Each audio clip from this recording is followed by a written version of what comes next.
അന്തരിച്ച പ്രശസ്ത നടൻ സലീം കുമാറിന് എറണാകുളം ജില്ലയിൽ സ്മാരകം നിർമ്മിക്കുന്നതിന് 1 കോടി രൂപ വകയിരുത്തുന്നു.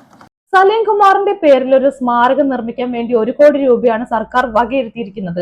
ഇത് ശരിയാണോ തെറ്റാണോ എന്നൊക്കെ ഇന്നലെ മുതൽക്ക് ആലോചിക്കുകയാണ്. എന്റെ 1-2 അഭിപ്രായങ്ങൾ പറയട്ടെ.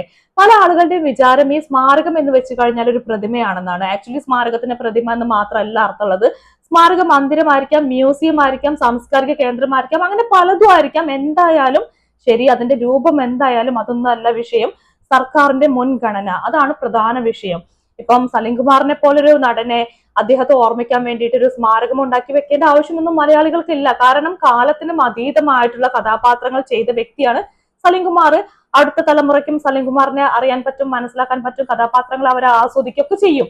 അപ്പൊ അദ്ദേഹത്തെ ഓർമ്മിക്കാൻ വേണ്ടിയിട്ട് ഒരു സ്മാരകം ഉണ്ടാക്കി വെക്കേണ്ട കാര്യമൊന്നുമില്ല. അത് 1 കോടി രൂപ മുടക്കിയിട്ട് അങ്ങനെ അദ്ദേഹത്തെ ആദരിക്കാനാണ് പ്ലാൻ എങ്കിൽ ആ 1 കോടി രൂപ നിങ്ങൾ മാറ്റിവെക്കുകയാണെങ്കിൽ കുറച്ചും കൂടി ഫലപ്രദമായിട്ട് അതിനെ ഉപയോഗിക്കാമായിരുന്നു. ഉദാഹരണത്തിന് സാമ്പത്തികമായിട്ട് പിന്നോക്കാവസ്ഥയിൽ നിൽക്കുന്ന കുട്ടികൾക്ക് വിദ്യാഭ്യാസത്തിന് സഹായിക്കാമായിരുന്നു.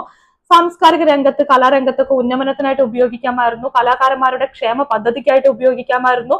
അല്ലെങ്കിൽ സ്കോളർഷിപ്പ്, ഇപ്പം മാധ്യമ വിദ്യാർത്ഥികൾ, സിനിമ പഠിക്കുന്ന വിദ്യാർത്ഥികൾക്ക് അവർക്ക് സ്കോളർഷിപ്പ്, ഇങ്ങനെയൊക്കെ പല രീതിക്ക് വിദഗ്ധമായിട്ട് അതിനെ കൈകാര്യം ചെയ്യാമായിരുന്നു. പക്ഷേ അതൊന്നും ചെയ്യാണ്ട് 1 കോടി രൂപ ഡയറക്റ്റ് ആയിട്ട് സ്മാരകം നിർമ്മിക്കാനായി മാറ്റിവെക്കുന്നു എന്ന് പറയുമ്പോൾ അതിലൊരു അപക്വമായിട്ടുള്ള ഒരു ചിന്ത കാണാൻ പറ്റുന്നുണ്ട്. വളരെ വ്യക്തിപരമായിട്ടുള്ള അഭിപ്രായമാണ്.